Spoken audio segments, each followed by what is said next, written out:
Hello friends, मैं Monika Verma. JNIT classes में आपका स्वागत है।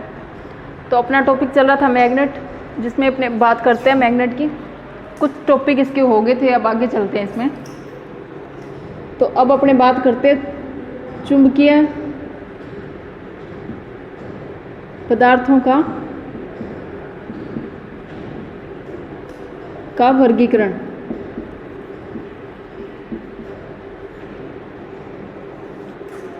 तो चुंबक के पदार्थों का वर्गीकरण 3 भागों में बांटा गया है। पहले वो पदार्थ जो चुंबक से आकर्षित हो, तो उनको क्या बोलेंगे अपने? लोहा चुंबकीय पदार्थ। लोहा चुंबकीय पदार्थ, या फिर बोल सकते हैं फेरा।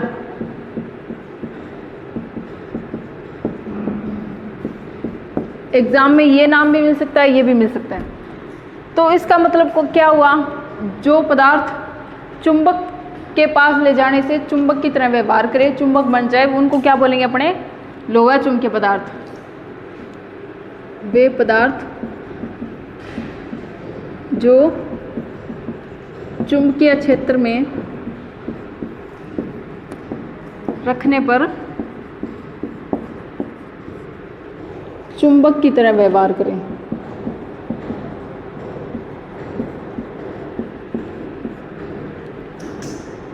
चुंबक की तरह व्यवहार करें, अर्थात चुंबक बन जाए, चुंबक बन जाए। तो इसमें कौन कौन से पदार्थ आएंगे? एग्जाम्पल: लोहा, कोबाल्ट, निकल और फौलाद। तो ये सारे कौन से होते हैं? लोहा चुंबकीय पदार्थ। तो इनका अपने यूज कहाँ पे करते हैं? स्थायी चुंबक बनाने में और अस्थायी चुंबक बनाने में, दोनों में। स्थायी और अस्थायी चुंबक के लिए।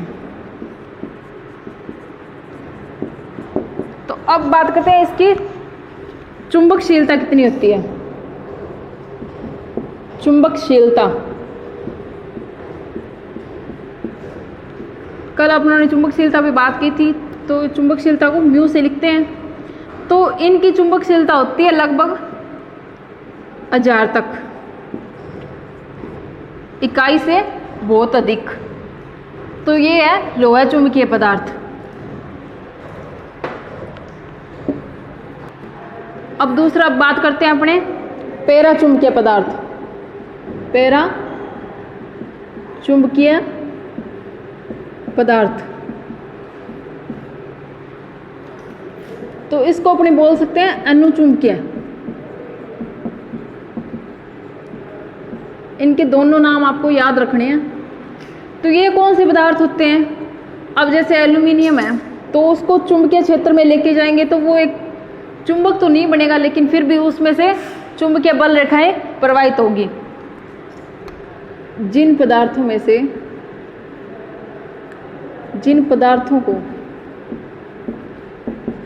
को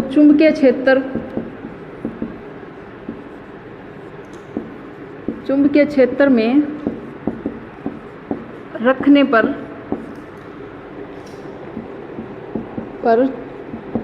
चुंबक तो नहीं बनते,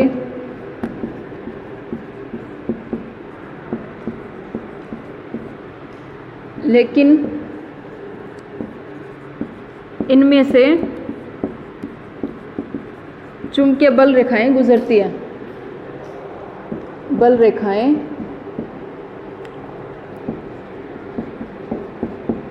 गुजरती है। तो इसमें एग्जाम्पल देख लेते हैं अपने। तांबा, एल्यूमिनियम,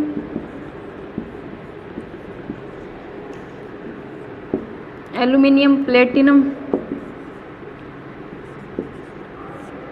और हवा, वायु। तो इनकी चुंबकशीलता क्या होती है? चुंबकशीलता इकाई से कुछ अधिक, इकाई से कुछ अधिक होती है। तो यूज कहां पे करेंगे इनका? चुंबकीय मिश्र धातु बनाने में। चुंबकीय मिश्र धातु बनाने में।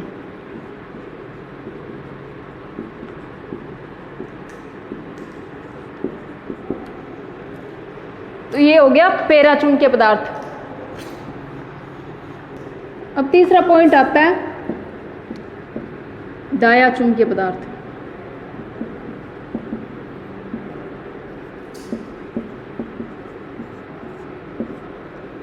इसको अपने क्या बोल सकते हैं? प्रतिचुंबकीय।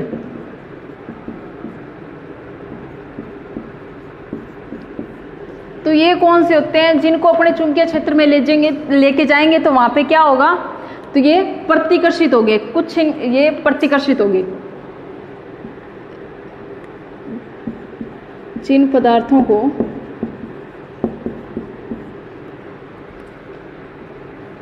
चुंबकीय क्षेत्र में लेके जाने पर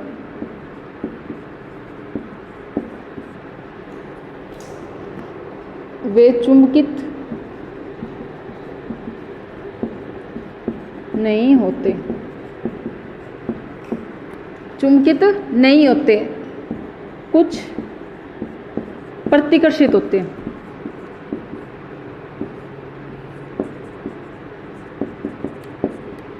तो इसमें कौन कौन से पदार्थ आते हैं? एग्जाम्पल के तौर पे विस्मित,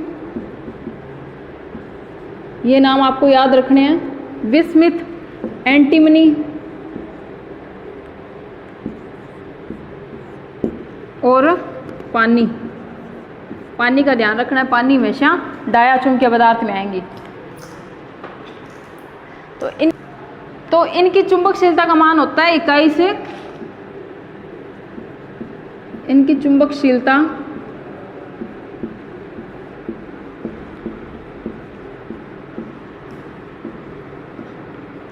इकाई से कुछ कम होता है, कुछ कम होता है। तो ये हो गए तीन प्रकार के अपने पदार्थ। पहला कौन सा था? लोहा चुंबकीय, दूसरा अनुचुंबकीय और तीसरा प्रतिचुंबकीय।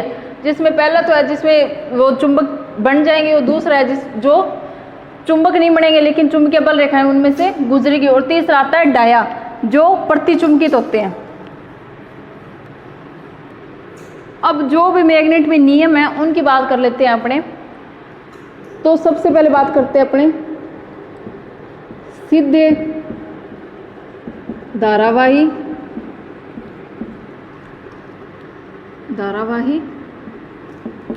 चालक में चुंबकीय क्षेत्र ज्ञात करना। चुंबकीय क्षेत्र ज्ञात करना। तो इसके लिए दो नियम है। पहला नियम तो है दायां हस्त नियम, या आप बोल सकते हो राइट हैंड रूल, और दूसरा है कॉर्कस्क्रू।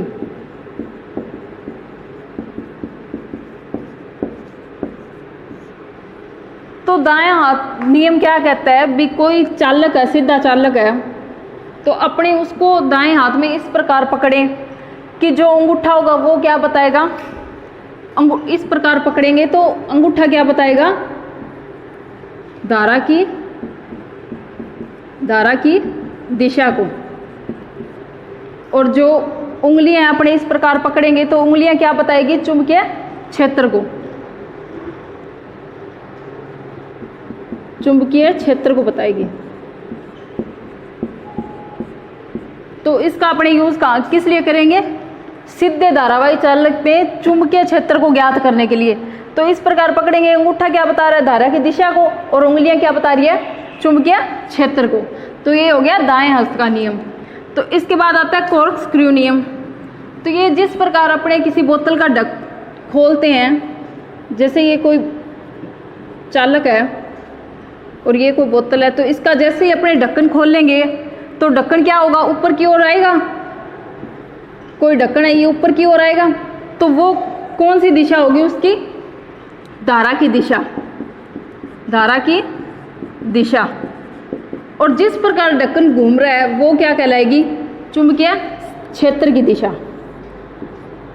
इस प्रकार ढक्कन घूमेगा तो वो क्या कहलाएगी, चुंबकीय क्षेत्र की दिशा।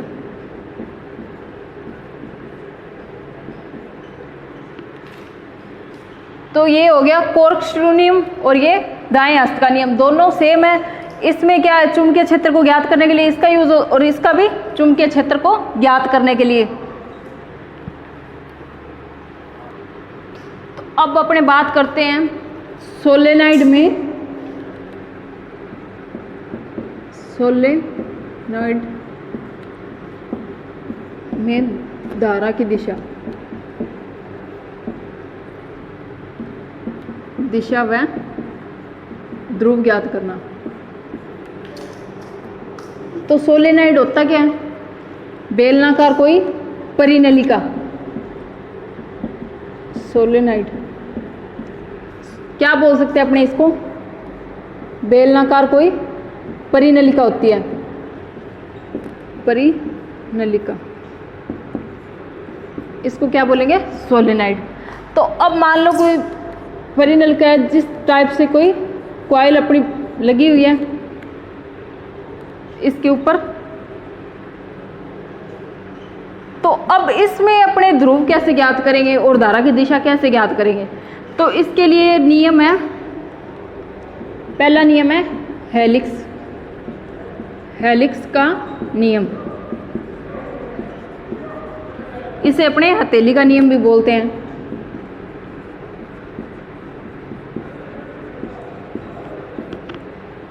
तो इसमें सोलेनॉइड को किस प्रकार पकड़ेंगे, मान लो ये सोलेनॉइड है, इसको इस प्रकार पकड़ेंगे अपने, तो ये जो अंगूठा होगा ये क्या दर्शाएगा, उत्तरी ध्रुव को। इस साइड अंगूठा होगा ये क्या दर्शाएगा, उत्तरी ध्रुव को। अंगूठा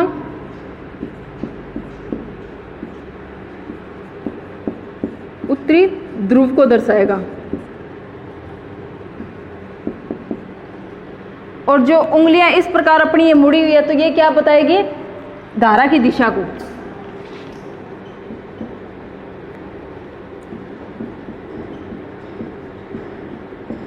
धारा की दिशा। तो इसको इस प्रकार पकड़ना है, उंगलियां क्या बताएगी, धारा की दिशा, कॉइल इससे ही होती है, और अंगूठा क्या बताएगा, उत्तरी ध्रुव को। तो एक पोल अपने को पता लग गया, तो दूसरा कौन सा होगा, एस होगा, दक्षिणी ध्रुव।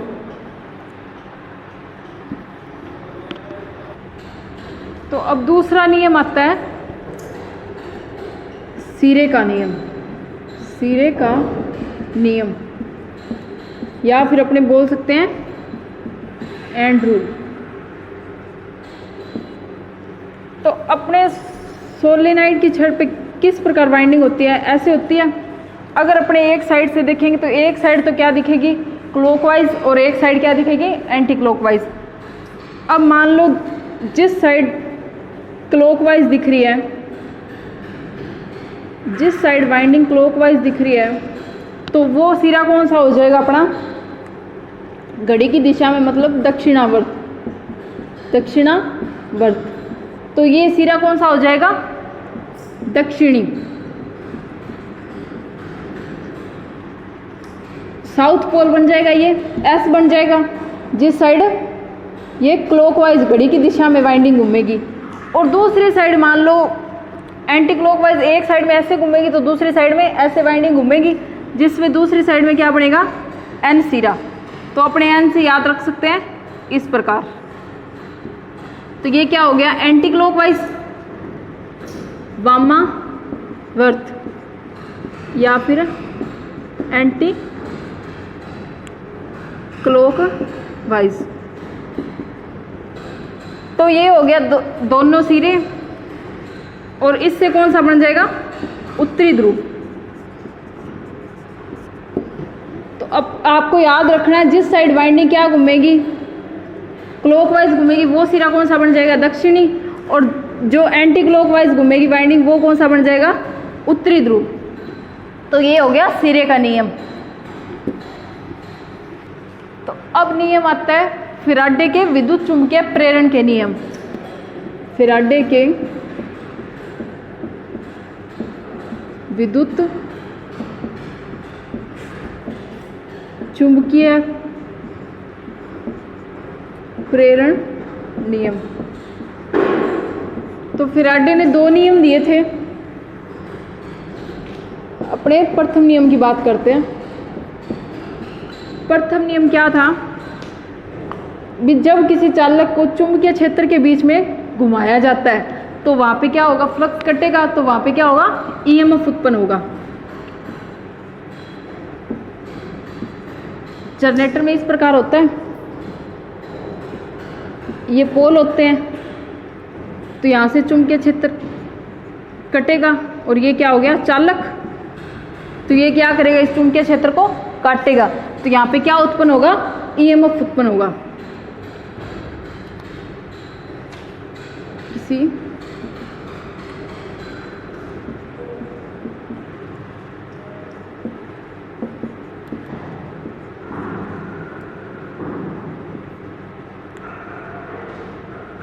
फ्लक्स काटेगा तो ईएमएफ उत्पन्न होगा। तो ईएमएफ अपने दो प्रकार के होते हैं। प्रथम पहला नियम आता है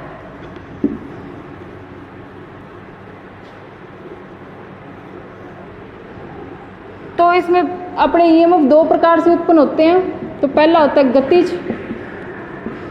गतिज प्रकार का ईएमएफ, प्रेरित ईएमएफ। तो इसमें क्या होता है, या तो चालक घूमे या फिर चुंबकीय क्षेत्र घूमे, दोनों में से कोई एक चीज घूमेगी, तो वो कौन सा होगा, गतिज प्रकार का। अब अपने डीसी जनरेटर या मोटर में देखते हैं, आर्मेचर घूमता है और चुंबकीय क्षेत्र क्या रहता है, स्थिर रहता है, तो वो किस प्रकार का है, गतिज प्रेरित। तो यहाँ पे जैसे मतलब ये ईएमएफ फ्लक्स कटेगा तो ये क्या होगा, यहाँ पे ईएमएफ उत्पन्न होगा। तो ये किस प्रकार का हो गया, गतिज प्रेरित। तो ये किस में यूज करेंगे, अपने डीसी जनरेटर या फिर डीसी मोटर में। तो डीसी जनरेटर और मोटर में कौन सा नियम लगेगा, गतिज प्रेरित ईएमएफ होगा। तो इसका फॉर्मूला होता है E बराबर B L V sine theta. तो इसमें E हो गया ईएमएफ और B क्या है, चुंबकीय फ्लक्स घनत्व, और L हो गया चालक की लंबाई।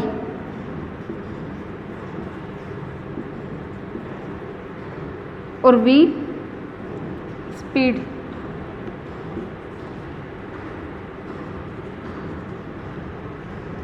और साइन थीटा क्या हो गया, इन दोनों के बीच का एक एंगल। अगर मान लो ये दोनों लंबवत है तो वहां पे फ्लक्स क्या कटेगा, ज्यादा कटेगा। अगर थीटा का मान 90 डिग्री होगा तो फ्लक्स क्या होगा, अधिकतम होगा। यदि थीटा का मान 0 डिग्री है, साइन थीटा का मान 0 होगा, तो वहां पे फ्लक्स क्या होगा, न्यूनतम। मतलब दोनों अगर लंबवत होंगे तो वहां पे फ्लक्स ज्यादा कटेगा, अगर दोनों समांतर में आ जाएंगे तो वहां पे फ्लक्स क्या होगा, न्यूनतम।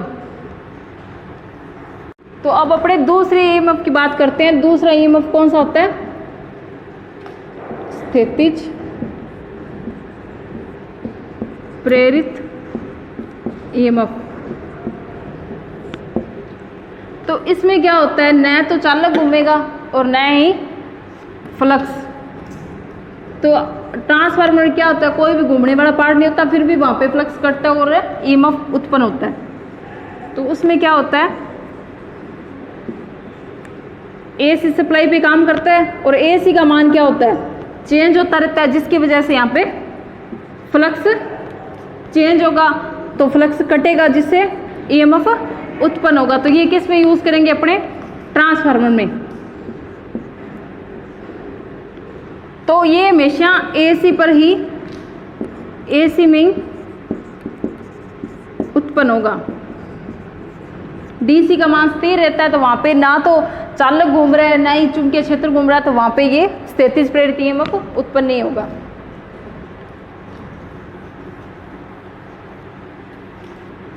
तो अब अपने इसके दूसरे नियम की बात करते हैं, 2 नंबर पे द्वितीय नियम। तो फैराडे ने दूसरे नियम में क्या कहा है? भी जितना ज्यादा फ्लक्स कटेगा वहां पे उतना ही ज्यादा क्या होगा? ईएमएफ उत्पन्न होगा। जितना अधिक फ्लक्स कटेगा उतना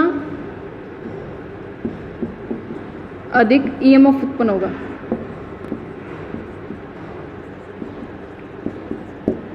तो इसका फॉर्मूला होता है E बराबर -N डी फाई बटा में dt। तो डी फाई क्या हो गया? फ्लक्स परिवर्तन की दर, परिवर्तन की दर, और dt फ्लक्स परिवर्तन का समय, फ्लक्स परिवर्तन का समय। तो ये है इसका दूसरा नियम, जिसमें जितना ज़्यादा अधिक फ्लक्स कटेगा वहां पे ईएमएफ उतना ही अधिक होगा।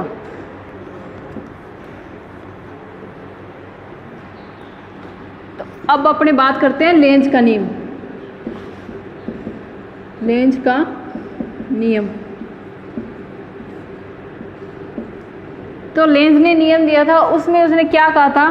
भी जिसके कारण उसकी उत्पत्ति होगी तो वो उसी का ही विरोध करेगा। जिस कारण ईएमएफ उत्पन्न होगा वह उसी का ही विरोध करेगा,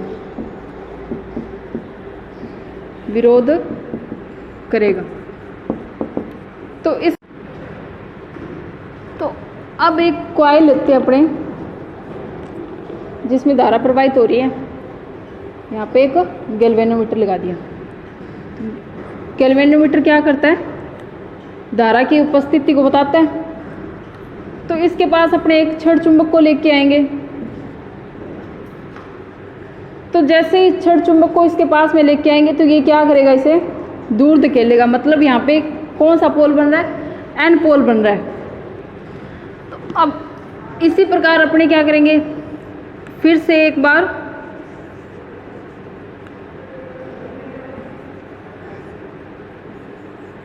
कॉइल लेंगे, जिसके पास एक छड़ चुंबक लेके आएंगे। तो इसको इस बार क्या करेंगे? चुंबक को दूर लेके जाएंगे। तो ये क्या करेगा? अपने पास खींचेगा। तो इसका मतलब क्या हुआ? जब अपने दूर लेके जा रहे थे तब तो ये पास में आ रहा था, तब जैसे ही अपने इसको दूर लेके जा रहे हैं तो ये क्या होगा?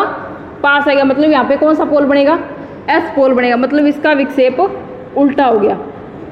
तो जैसे इसको यहाँ पे क्या कर रहे थे? अपने पास में लेके आ रहे थे, तब तो ये दूर धकेल रहा था। मतलब यहाँ पे एन पोल बन रहा था। और अब अपने क्या करें? इसको जब दूर लेके जा रहे हैं तो ये क्या कर रहा है? इसको अट्रैक्टिव कर रहा है। मतलब एस पोल बन रहा है यहाँ पे। तो ये है लेंज का नियम, जिसके मतलब कारण उत्पन्न होगा उसी का विरोध करेगा। तो ये तो अपना चुंबक टॉपिक था जो अपना समाप्त हो गया। बाकी अपने नेक्स्ट वीडियो में करेंगे। Thank you.